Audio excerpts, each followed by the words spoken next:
ہماری عام عادت ہے جو حاجت پیش آتی ہے اس حاجت کے ساتھ ساتھ اس حاجت کے پورا ہونے کا سبب بھی یاد آ جاتا ہے.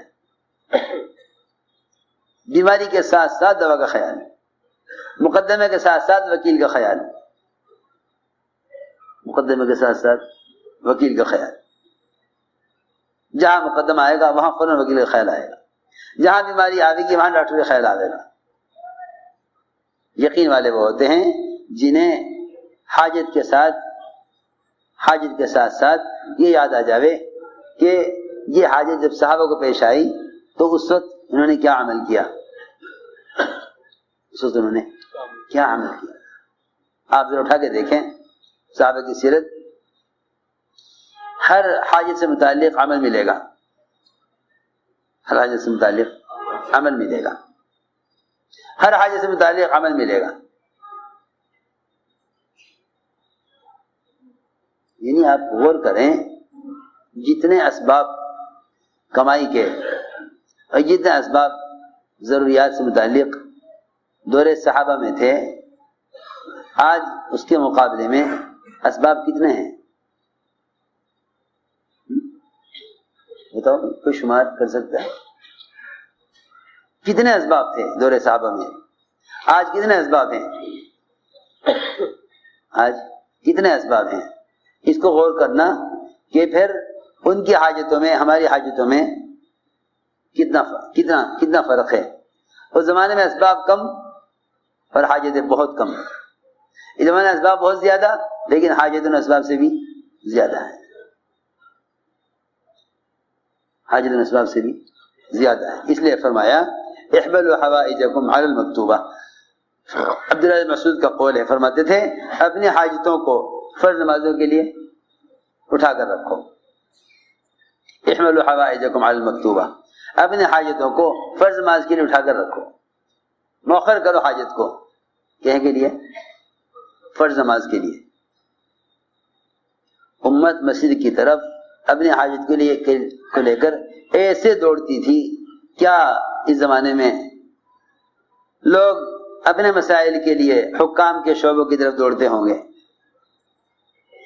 ایسے صحابہ دوڑتے تھے مسیح کی طرف، جہاں حاجت پیش آئی فوراً مسیح کی طرف، فوراً مسیح کی طرف.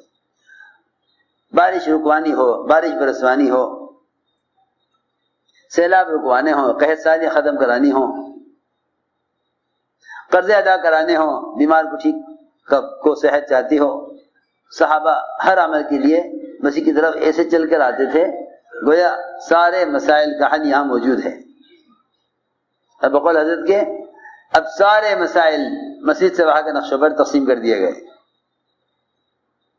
امت کے سارے مسائل مسجد سے باہر کے نقشوں پر تقسیم کر دیے گئے. جب بھی کوئی حاجت پیش آتی ہے یہ سب سے پہلے دیکھتے ہیں کہ مسجد سے باہر کے نقشوں میں اس حاجت کے پورا ہونے کے لیے کیا سبب ہے. اور کیسے بے عقل ہیں جو کہتے ہیں اللہ نے اسباب بیکار تھوڑی بنائے، اللہ نے اسباب بیکار تھوڑی بنائے ہیں، اللہ نے اسباب اسی تو بنائے ہیں تاکہ مسلمان اپنی حاجت پوری کرے. اگر ایسی بات تھی تو مسلمانوں کی حاجتیں پوری ہونی چاہیے تھی 100%. اکثریت اپنی حاجتوں میں اور اکثریت مسلمانوں کی اپنی ضروریات میں ناکام ہے، اکثریت ناکام ہے. اسباب ان کی حاجتوں سے زیادہ ہیں لیکن ناکامی ان کے اسباب اور حاجتوں سے زیادہ ہے. اگر 10 حاجتیں ہیں تو 6 حاجتوں میں ناکامی ہے. 10 حاجتیں اگر آ گئیں تو 6 میں ناکامی ہے. اگر 100 اسباب ہیں تو 10 اسباب کام کے ہیں، 90 اسباب بیکار ہیں. آپ دیکھ لو پھر کیا. تاجر کے پاس جاؤ گے، بہت بڑی دکان کھولے بیٹھا ہے، جب حالات معلوم کرو گے تو دکان سے زیادہ، مال سے زیادہ، کپڑے کی قیمت سے زیادہ قرضہ اس پہ چڑھا ہوا ہوگا. آپ دیکھ لو جب ان کے اسباب، کمائی کے اسباب کو ان کے قرضوں نے گھیرا ہوا ہے. ان کے قرضے ان کی کمائی کے اسباب سے کہیں زیادہ ہیں. ان پر قرضے کمائی کے اسباب سے کہیں زیادہ ہیں. یہ سوچنا کہ بھئی اللہ نے سبب ضرورت کے لیے بنائے ہیں، ٹھیک ہے، تم عمل کی طرف آؤ. حضرت فرماتے تھے یا تو اللہ اسباب کی طرف جانے سے پہلے حج پوری کریں گے یا اسباب میں جا کے پوری کر دیں گے. اللہ تعالیٰ کو دونوں طرح قدرت ہے, دونوں طرح قدرت ہے. اس لیے میرے دوستوں عزیزوں فرمایا کہ نماز کو بھی یقین پر لاؤ, نماز کو بھی یقین پر لاؤ. جس طرح ایمان کا تقاضا اللہ کا تاثر پیدا کرنا ہے, اس طرح اعمال کا تقاضا عمل کو اسباب پر مقدم کرنا ہے, کیونکہ جن کے دلوں میں اسباب کا تاثر ہوگا وہ عمل کو مؤخر کریں گے,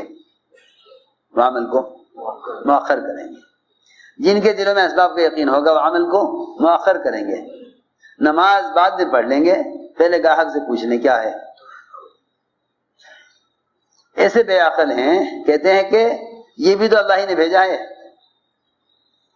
یہ گاہک بھی تو اللہ ہی نے بھیجا ہے, اب میں کیا کروں. نماز جماعت سے پڑھنا تو سنت ہی تو ہے, حلال کمانا فرض ہے. ایسا بے عقل ہے یوں سمجھتا ہے کہ نماز پڑھنا اصل ہے اور مسجد میں جا کر پڑھنا ہے سنت ہے. اور رہی اذان کہ اذان تو وقت بتانے کے لیے ہوتی ہے, حالانکہ اذان وقت بتانے کے لیے نہیں ہے, اذان مسجد میں بلانے کے لیے ہے. وقت تو تمہاری گھڑیاں بتا دیں گی, جس زمانے میں گھڑی نہیں تھی اس زمانے میں لوگ آسمان کی طرف دیکھ کر ٹائم بتا دیا کرتے تھے. آج بھی ایسے لوگ ہیں کہ وہ ہر منٹ کا ٹائم بتا دیں گے آسمان کو دیکھ کر. آج کل لوگ یہ سمجھتے ہیں کہ اذان نماز کا ٹائم بتانے کے لیے ہے. نہیں, بالکل نہیں. اذان اعلان نہیں ہے نماز کا, اذان نماز کا اعلان نہیں ہے, اذان نماز کا اعلان نہیں ہے, بلکہ اذان مسجد میں بلانے کے لیے ہے. اذان دعوت ہے نا یا اعلان ہے؟ دعوت ہے جی, دعوت ہے. اذان اعلان نہیں ہے کہ لوگ سن لو لوگ نماز کا وقت ہو گیا, نہیں. اذان دعوت ہے. اپنے سارے اسباب اور اپنے ساری حکومتوں کو, اپنے سارے نقشوں کو چھوڑ کر مسجد میں آؤ, اس کے لیے اذان ہے. اس کے لیے اذان ہے. اذان کا مسجد سے باہر ہونا ہی یہ بتلا رہا ہے کہ اذان مسجد کا عمل نہیں ہے.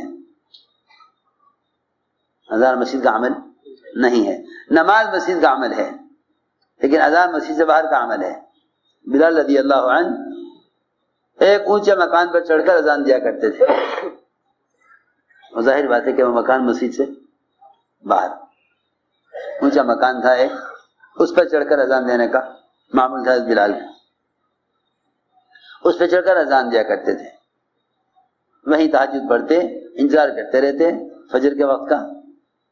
پھر ایک سستی دور کرنے کے لیے انگڑائی لیتے اور اس کے بعد مکے سے ستا کر نکالنے والوں کے لیے ہدایت کی دعا کرتے. یہ روزانہ کا معمول تھا, مکے والوں کے لیے ہدایت کی دعا کرتے. حضرت بلال مکے والوں کے لیے ہدایت کی دعا کرتے اور پھر اذان دیتے.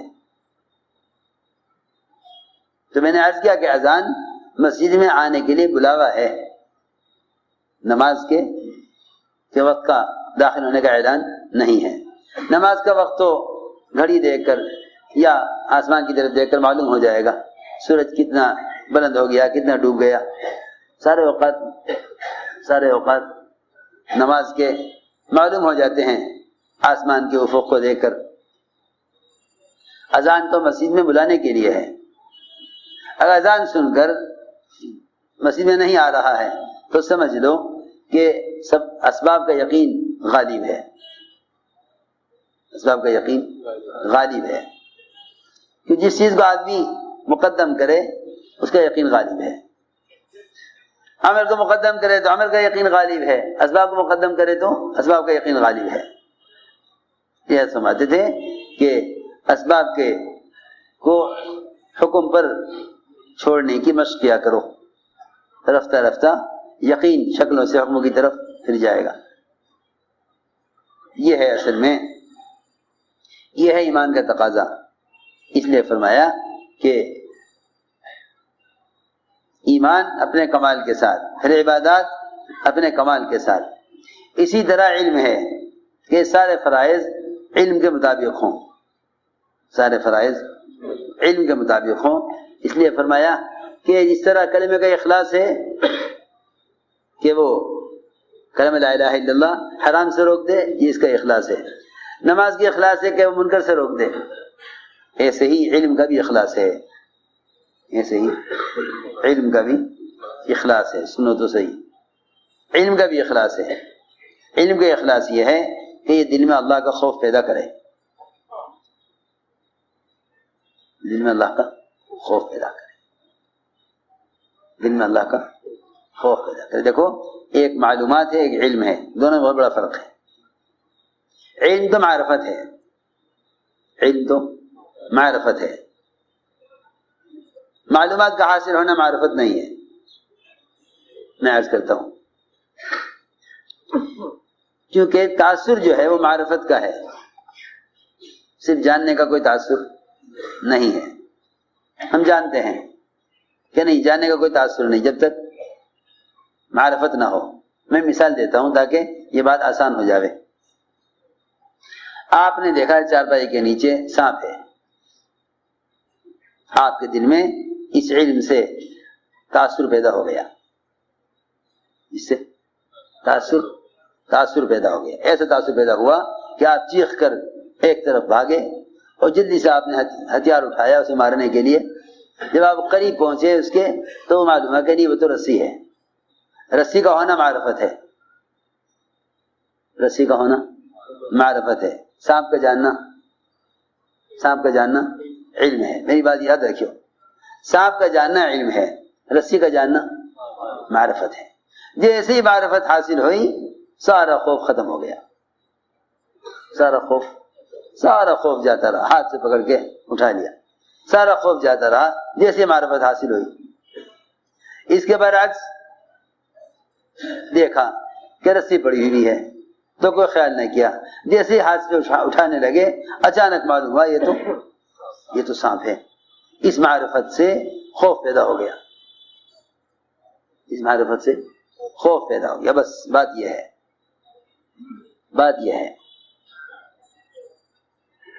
اصل بات یہ ہے کہ معرفت آئے گی تو تاثر پیدا ہوگا. صحابہ کرام جنت دوزخ کے احوال کو سن کر خوشی اور غم میں اور خوف میں پڑ جاتے تھے، یہ معرفت ہے.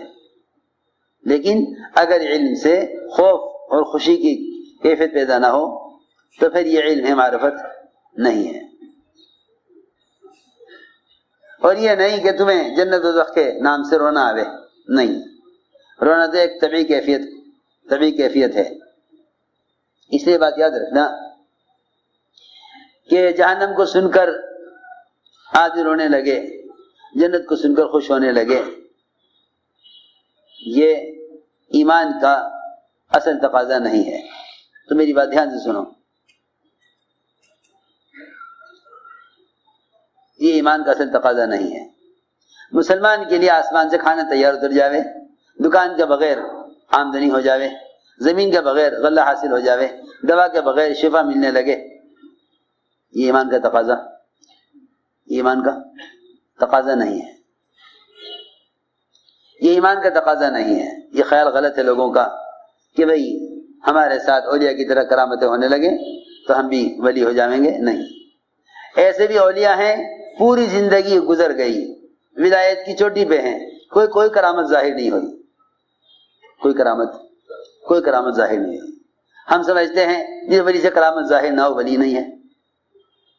حالانکہ انبیاء علیہ السلام، ایسے بھی انبیاء علیہ السلام ہیں جس سے کوئی معجزہ ظاہر نہیں ہوا. ہر نبی کو معجزہ نہیں دیا گیا، ہر نبی کو معجزہ نہیں دیا گیا، حالانکہ وہ نبی ہیں. معجزہ کوئی نہیں.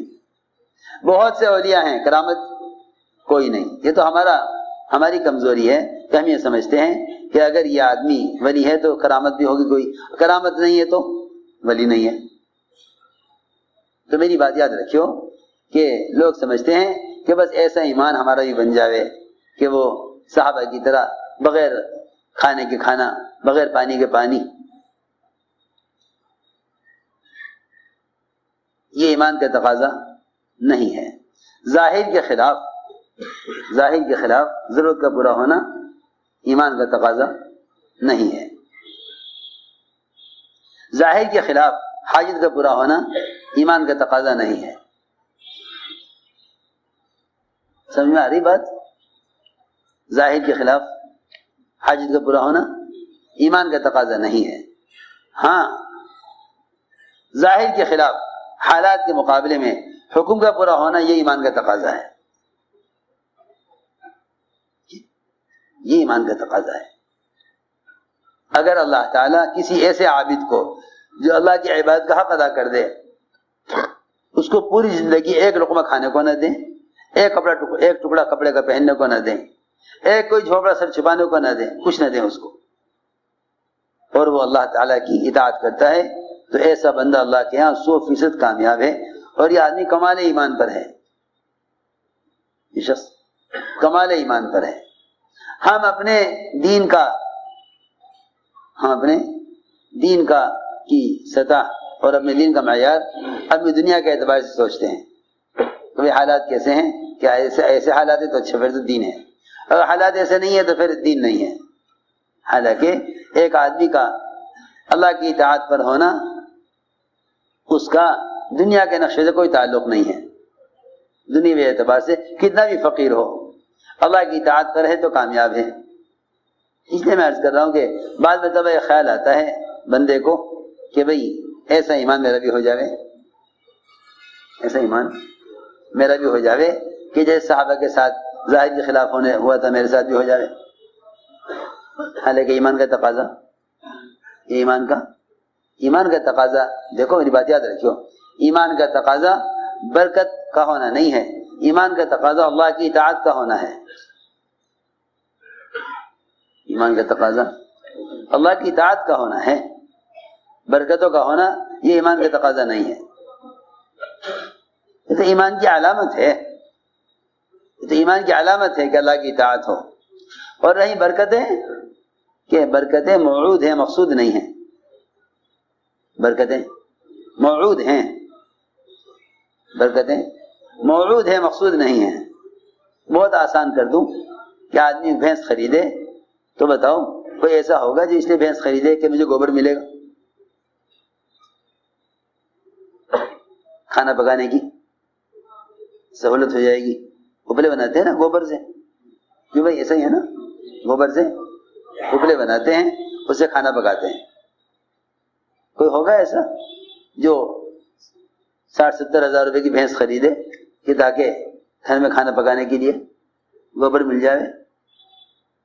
اس سے بھی زیادہ بے عقل ہے وہ شخص جو اس لیے عمل کرے کہ اس سے میری دنیا بن جاوے. اس سے بھی زیادہ بے عقل ہے جو بھینس حاصل کرے 70 ہزار روپے کی اس لیے کہ مجھے گوبر مل جاوے کھانا پکانے کے لیے. نہیں میرے دوستوں عزیزوں، دین فطرت ہے، دودھ بھی فطرت ہے. لوگ بھینس خریدتے ہیں دودھ کے لیے، گوبر تو ان کو مفت میں مل جاتا ہے. یہ دنیا کی حیثیت ہے. یہ دنیا کی حیثیت ہے کہ تم دین اختیار کرو اللہ کی اطاعت اور عبادت کے لیے. رہا دنیا، یہ دنیا تو تمہیں دین کے ساتھ ایسی حالت ملے گی جیسا بھینس کے مالک کو اس کا گوبر مل جاتا ہے. اس لیے میں نے عرض کیا کہ ایمان کا تقاضا یہ نہیں کہ ظاہر کے خلاف ہونے لگے تو ایمان بن گیا. کوئی مدد ظاہر کے خلاف نہ ہو اور دنیا میں کچھ نہ ملے مسلمان کو، لیکن ایمان کا تقاضا وہ اللہ کی اطاعت ہے. وہ اللہ کی اطاعت ہے. اس لیے فرمایا کہ سارے احکام اور سارے اعمال کو علم پر لاؤ، اس لیے کہ علم کے بغیر کسی عمل کا اعتبار نہیں ہے.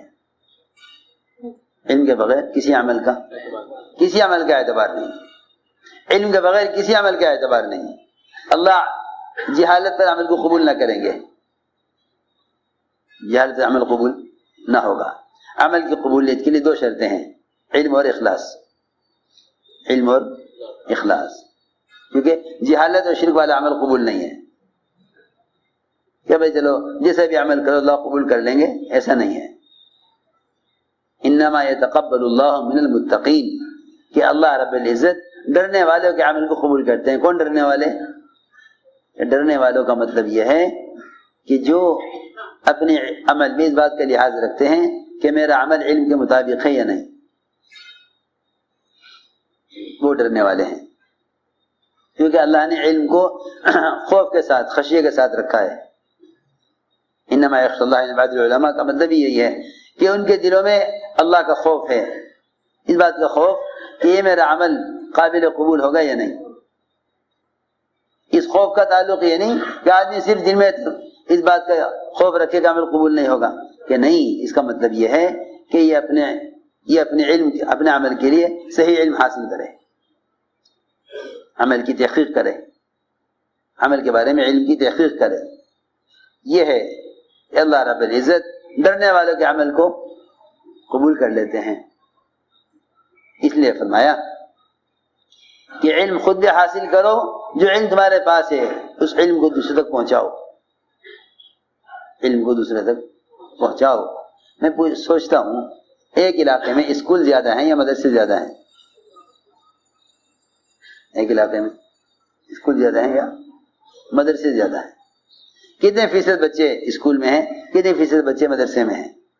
اس سے معلوم ہو جاتا ہے کہ کتنے فیصد مسلمان علم سے جاہل اور کتنے فیصد مسلمان دنیا کے فنون کو علم سمجھ کر، دنیاوی تعلیم حاصل کر رہے ہیں۔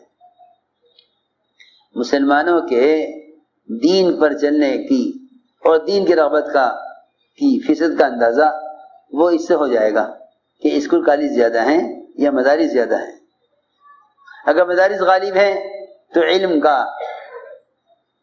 کی رغبت غالب ہے، اگر اسکول کالج زیادہ ہیں تو اس کا مطلب یہ ہے کہ دنیا سے پلنے کا یقین غالب ہے، آخرت والے غالب نہیں ہیں، آخرت والے غالب نہیں، دنیا والے غالب ہیں۔ اس لیے دوستو عزیزو، خود علم حاصل کرو، دوسروں کو علم کی طرف لاؤ، دوسروں کو علم کے۔ اس کام کا اصل مقصد امت کو جہالت سے نکالنا ہے، اس کام کا اصل مقصد امت کو جہالت سے نکالنا ہے، اس کام کا اصل مقصد امت کو جہالت سے نکالنا ہے۔ تبلیغ تعلیم دین کو کہتے ہیں، تبلیغ، جی ہاں، تبلیغ تعلیم دین کو کہتے ہیں۔ آج تک لوگ سمجھے ہی نہیں کہ تبلیغ تعلیم دین کے لیے ہے، تبلیغ تعلیم ہی ہے۔ بلغوا عنی ولو آیا، یعنی علموا ولو آیا، ایک آیت آتی ہے تمہارے ذمہ، اس کو سکھانا ہے دوسروں کو۔ تبلیغ تعلیم ہی ہے، بلغوا کا مطلب ہے علموا، بلغوا کا مطلب ہے علموا، کہ پہنچاؤ دوسروں تک۔ پہنچانے کا مطلب یہ نہیں کہ آپ لکھ کر پہنچا دیں، پہنچانے کا طریقہ یہ ہے کہ آپ ان کے پاس جا کر انہیں ساتھ لے کر انہیں عمل اپنے ساتھ رکھ کر عمل سکھلائیں۔ یہ اس کو تبلیغ کہتے ہیں، اس کو تبلیغ کہتے ہیں۔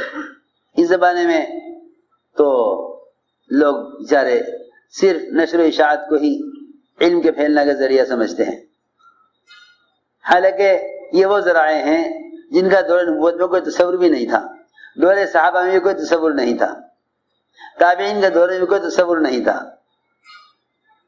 کہ علم کو لکھ کر پھیلا دیا جاوے، بلکہ علماء کی صحبت، مسجد میں علم کے حلقے، یہ علم کے سیکھنے کا اصل طریقہ تھا،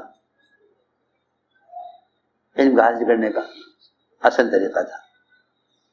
صحیح غلط کی تمیز، علم کے ماحول میں رہ کر عملی تربیت وہ علم کے حلقوں میں ہوا کرتی تھی۔ جتنا بھی علم کے پھیلانے کی سہولتیں زیادہ ہوئیں، اتنا ہی علم انفرادی چیز بن گیا، علم کا سیکھنا اتنا ہی انفرادی ہو گیا۔ حالانکہ علم کا سیکھنا انفرادی چیز نہیں، علم کا سیکھنا اجتماعی عمل ہے، علم کا سیکھنا اجتماعی عمل ہے۔ اس لیے تو فرمایا اللہ کے گھروں میں سے کسی گھر میں جمع ہو کر جو لوگ اللہ کے احکام کے تذکرے کرتے ہیں، فرشتے اپنے پڑوس ان کو گھیر لیتے ہیں، فرشتے اپنے پڑوس ان کو۔ اتنا بڑا حلقہ عبداللہ بن مبارک رحمۃ اللہ علیہ کا کہ طلبہ نے ان کی چھینک کا جواب دیا، بادشاہ سمجھا میرے ملک پر دوسرے بادشاہ نے حملہ کر دیا، اس کا شور ہے۔ یہ کبھی کہیں گا شور ہے کہ نہیں، وہ تو عبداللہ مبارک کے شاگردوں نے ان کی چھینک کا جواب دیا تھا۔ طلبہ کی تعداد زیادہ ہے، ان سب کے چھینک کا جواب دینے کا جو شور ہوا، اس سے بادشاہ سمجھا میرے ملک پر دوسرے ملک نے حملہ کر دیا۔ اس طرح علماء کی صحبت سے علم لیا جاتا تھا۔ اس زمانے میں علم نشر و اشاعت پر ہے۔ دور صحابہ میں اللہ کے راستے کا نفر و خروج محض قتال کرنے، کافروں سے مقابلہ کرنے کے لیے نہیں ہوا کرتا تھا۔ یہ غلط فہمی ہے، یہ غلط خیال ہے لوگوں کا کہ صحابہ قتال کے لیے نکلتے تھے، نہیں، بلکہ کہیں قتال کی نوبت آ جاتی تو قتال بھی کر لیا کرتے تھے، ورنہ خروج کا مقصد قتال نہیں تھا۔ وہ میدان قتال میں دعوت کو مقدم رکھتے تھے، اس لیے امام حنیفہ رحمۃ اللہ علیہ کے یہاں تو میدان قتال میں باوجود دعوت واجبہ کے ادا کرنے کے دعوت دینا مستحب ہے، باوجود دعوت واجبہ کے ادا کر لینے کے دعوت دینا مستحب ہے۔ آپ دعوت دے چکے، نہیں مانے، جزیہ لگایا، ٹیکس وہ نہیں مانے، پھر مقابلے پر آ گئے قتال پر، تو اب میدان قتال میں بھی دعوت دو، میدان قتال میں بھی دعوت دو۔ اس لیے حضرت خالد نے مشرکین کے سپہ سالار جرجا کو میدان قتال میں قتال کے عین قتال کے وقت دعوت دی۔ وہ یہ سمجھتا رہا مجھے بلا رہے ہیں اپنے پاس قتل کرنے کے لیے، دھوکے سے مار دیں گے، کہ نہیں، مسلمان دھوکہ نہیں دیتا، قریب تو آؤ۔ وہ آگے بڑھا جرجا، مشرکین کا کی فوج کا سپہ سالار، ساری پیچھے فوج کھڑی روم کی، حضرت خالد نے میدان قتال میں جرجا کو اسلام قبول کر۔ اللہ کی شان، اللہ تو یہ دیکھتے ہیں نا کہ ان کے دل میں جذبہ میرے بندوں کو قتل کرنے کا ہے، یہ ان کی ہدایت کا ہے۔ اللہ کی شان، حضرت خالد نے وہاں جرجا کو دعوت دی، جرجا نے اسلام قبول کر لیا۔ پیچھے فوج انتظار میں کہ اب حملے کا اشارہ ہوگا سپہ سالار کی طرف سے تو حملہ کریں گے، ہو جائے۔ ساری روم کی فوج کو جو لے کر آیا تھا، جو یہ سوچتا کہ بھئی پیچھے میری ساری فوج ہے، میں اگر اسلام قبول کروں گا تو مجھے قتل کر دیں گے، سوچنے کی بات ہے۔ حضرت خالد کی دعوت پر جرجا نے میدان قتال میں اسلام قبول کر لیا۔ جرجا کی دعوت پر جو ہے حضرت خالد کی دعوت پر جرجا نے اسلام قبول کر لیا۔ حضرت خالد نے اپنے خیمے میں لے جا کر غسل کرایا، 2 رکعت نماز پڑھوائی۔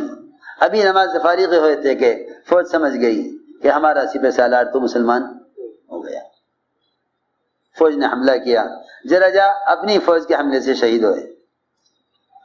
اللہ کی شان، ایک قدم اسلام میں، دوسرا قدم جنت میں۔ کوئی نماز ان کو نہیں ملی اسلام میں فرائض میں سے، الا ہے کہ 2 رکعت پڑھی انہوں نے اسلام میں داخل ہونے کی۔ یہ تھی بات جو میں عرض کرنا چاہتا تھا کہ اصل نفر کا مقصد علم کو پھیلانا تھا۔ اسی لیے آپ نے 70 صحابہ علماء چن کر بھیجے تھے احنس کے تقاضے پر۔ بیر معونہ میں سب کو قتل کیا گیا۔ کہا انہوں نے کہ ہم تو قتال کے لیے آئے نہیں، ہمارے زیادہ قتال کرنے کا نہیں، ہمارے پاس تو ہتھیار بھی نہیں، ہم اس ارادے سے آئے نہیں، اس ارادے سے آئے نہیں۔ 70 صحابہ ایک ساتھ نکلے، ایک جماعت، کتنے؟ 70 کی جماعت، 70 کی جماعت۔ کیا مقصد ہے نکلنے کا؟ کہ بھئی ہم تو جہاں جہاں اسلام پہنچ گیا، علم نہیں پہنچا، ہم تو ان کو علم پہنچانے کے لیے نکلے ہیں، جائیں گے انہیں ساتھ رکھیں گے، انہیں اللہ کے احکام سکھلاویں گے، اس لیے ہم نکلے ہیں۔ انہوں نے بات نہ مانی اور مشرکین نے ان 70 کو قتل کر دیا. سب سے بڑا اجتماعی قتل صحابہ کا امت تک علم کو پہنچانے میں ہوا ہے. اور آج کل لوگ یہ سوچتے ہیں کہ خود اور نفر کا علم سے کا تعلق، حالانکہ نفر ہے ہی علم کو پھیلانے کے لیے، نفر ہے علم کو پھیلانے کے لیے. جب ایک مالدار آدمی فقراء میں جاتا ہے، اس کو فقیروں کا حال دیکھ کر اپنے مال کے مصارف نظر آتے ہیں، اپنے مال کے مصارف، بیواؤں پر، یتیموں پر، پریشان مسکین بیمار مقروض